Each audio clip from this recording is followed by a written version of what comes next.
That's a very sad headline. Yeah. Well, maybe I'll forget about it if I go some drinks. Why is someone calling us? Huh? Someone's calling us. I guess you're on the show. Go ahead. You piece of shit. Hey guys, it's Stan in Anchorage. Wow. Hey. Well, how about that? Jeez, hey. You're calling in from Anchorage, Alaska? That is correct. Yeah. I called you guys in on your live show here a couple weeks ago, and been trying to get caught up on your podcast. I've been listening to the last, I'd say year and a half, almost 2 years. And I used those podcasts actually when I was driving up.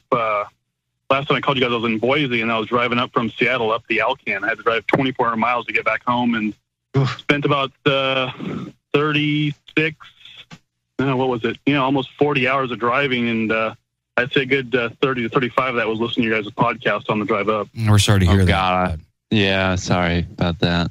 So you Like we were there with you. I had to take a little break, let's just say, after that.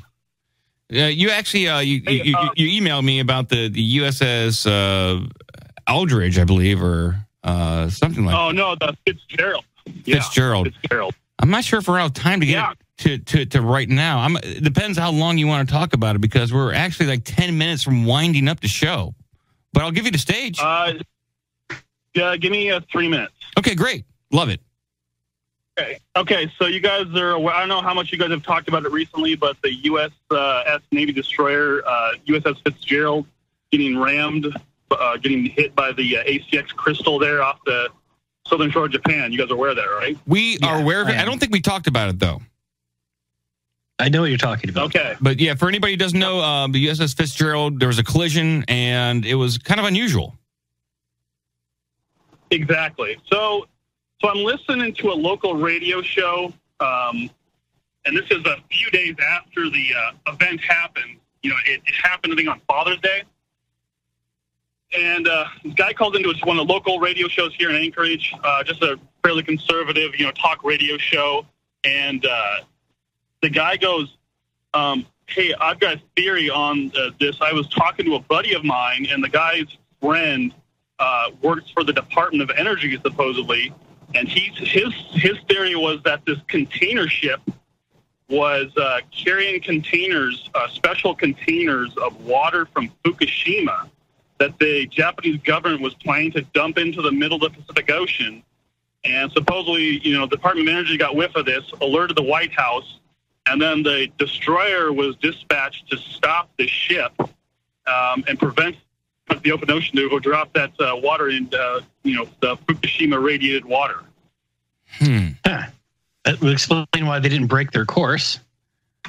So, the official story, the U.S. Navy destroyer that slammed into a cargo ship in Japanese water in mid-June, killing 7 crew members, failed to react to warning signals in the moments leading up to the crash, the Philippine flagship captain said on Monday. So a cargo ship was supposedly carrying radiated water out into the middle of nowhere. That's a fucking dangerous job to take. Yeah, there's a few other theories behind it, but it's a Japanese flag ship that was manned by a Filipino crew. So the Japanese owner of the ship was asked, I saw in one of the articles about where was your destination, what was your cargo, and he refused to say what it was. Wow. Yeah, it's not saying it's not saying in this Fox News article what it is, but in the Fox News article it's saying it's a Philippine flagship, but you're saying it's a Japanese flagship. No, Japanese flagship, but run by a Filipino crew. Okay, well then this Fox News article got it wrong, and Yes, but maritime law is all very different than actual law. Sorry. Yes, and if you guys go on YouTube, look up a user. The name is Florida Maquis, Maquis, and he has several others. He has a different theory on it. He thinks that the container ship was coming up along the side of the destroyer, more or less fired an EMP weapon at the destroyer, disabling it, came around, did a 180-degree turn, came back, did another turn, and then broadsided the ship, trying to ram it to sink it, because the container ship hit the destroyer broadside right near the communication side, damaging the ship. And supposedly the mainstream story is that the container ship is the one that notified the Japanese Coast Guard that they'd had the collision, and the Navy never made any, distress calls or notified anybody. Which, if that is true, our U.S. Navy, if a destroyer can't see a 700-foot container ship coming at it, then what good is our Navy? They were playing chicken. Yeah. They were playing chicken with this thing. There's no doubt about that. Like it. They were playing chicken with this cargo ship, and they didn't want this cargo ship to go wherever it was supposed to go, and so they took it. That's what I'm getting. Is it almost feels like they were in the way on purpose, and they just, it wasn't that they didn't see it, it's that they were saying no, can't do it. Yeah. George Webb has been reporting this stuff. He got the FBI all hot on his case, or I don't remember who it was, but he got picked up because he said that they're trying to bring these container ships of stuff into the country, and he was saying like dirty bombs and all this stuff. It's interesting that you would bring this theory up. Well, there's actually another theory that the Philippine, or the captain of the Japanese ship, he was a little upset. I'm a little upset about a bad sexual episode I had last night. Yeah, and that's why he rammed the ship. Oh, yeah, because he didn't get to ram that other person. Yeah, right. A bad sexual episode. I'm ramming something. Something's getting rammed. Yeah. Well, if you look, something's goofy's going on here. Protocol. Yeah, well, the Navy protocol is supposedly other people have been on destroyers said that if the captain was asleep at the time, it was the official story from them, and if a ship comes within 4,000 yards of the destroyer, the captain's supposed to be alerted immediately and brought to the bridge to make sure that nothing happens like this. And you have multiple people outside the ship and inside the ship scanning the location, radar and visual, looking for ships. And the weather was ideal weather. The seas were not choppy. There's absolutely no excuse for this mainstream story of it getting just accidentally rammed by the container ship to happen to our Navy. And if I were the Russian Navy, the Chinese Navy, or anybody else, I would laugh in our face that if this is what you guys are going to say is what you're going to do, then your Navy is impotent. And if I were North Korea, I would utilize that as propaganda to say your U.S. Navy can't do anything right. Yeah, even the guy swabbing the poop deck couldn't see this thing coming. And your seamen first classes are shit. But we know that's not what happened. It wasn't an incompetent Navy. They took it. They actually forced this issue, and they took it on the chin to draw attention to this. But if it was so critical, why not fire on this thing? Why wouldn't they fire? They want to sink it. Well, the guy that he called into the radio show that was talking about the Department of Energy, friend telling him about the situation, he said that the Navy actually did fire on the container ship. It was part of his theory. This is a very interesting story. Theories all over the place here. Yeah, you know what? We didn't cover. This is something we gotta stick with, and I kind of like the theory that they're trying to bring in this dirty water, this dirty irradiated material into the country for fucking terrorism. That's the only explanation at this point.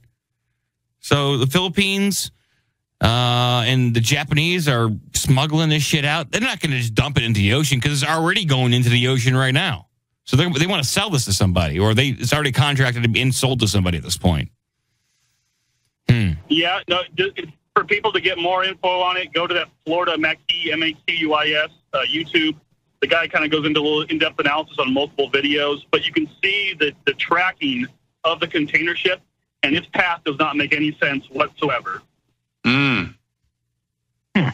This is a good story. Can you send links in an email to us? Do you mind? Like, I'm really fascinated by what you're talking about here. Is there a way that? Yeah. Do you have computers in Alaska? Yeah. Yeah. No, I'll send you another email there, Mike, and I'll send to that OMDB Gmail account. Awesome. Yeah, big great. Thank you. And I found the YouTube channel. I put it in Carrot Shop. Okay. Yeah. We're gonna look at this channel. I'll send you some of the articles I've saved as well. I can't remember what website they were from, but there's other things because a lot of this reporting of the time of the ships colliding doesn't make sense. So there's all kinds of conspiracies laid in here. Yeah, I'm going to go down the rabbit hole with this one. Yeah.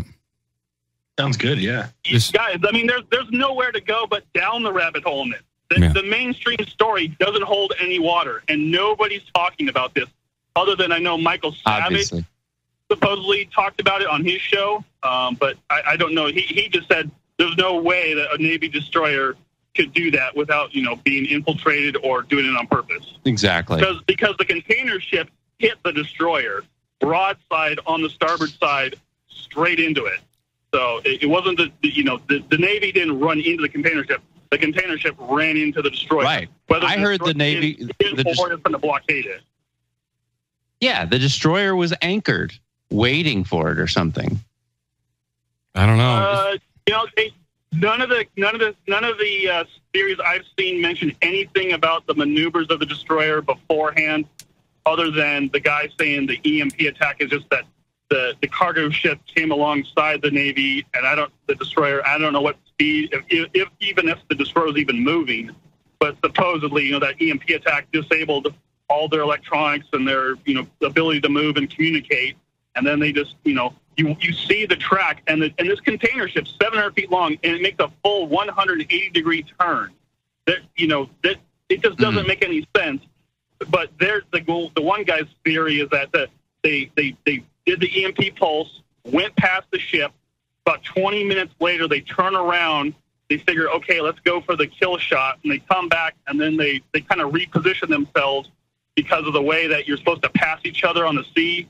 You're supposed to be, I think, port to port or whatever it is.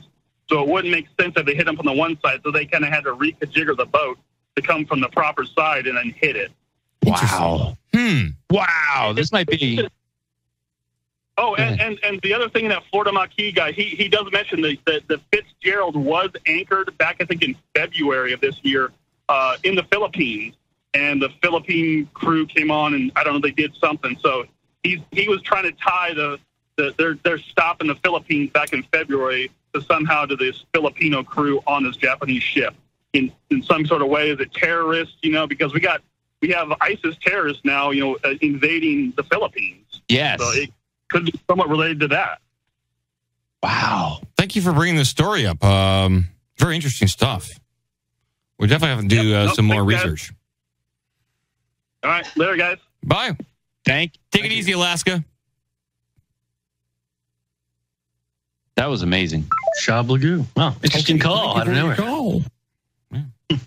Wow. We don't get a lot of calls during our show on the during Wednesday, the week? Thursday during the show. Yeah, because we don't necessarily encourage it. We don't broadcast it or whatever.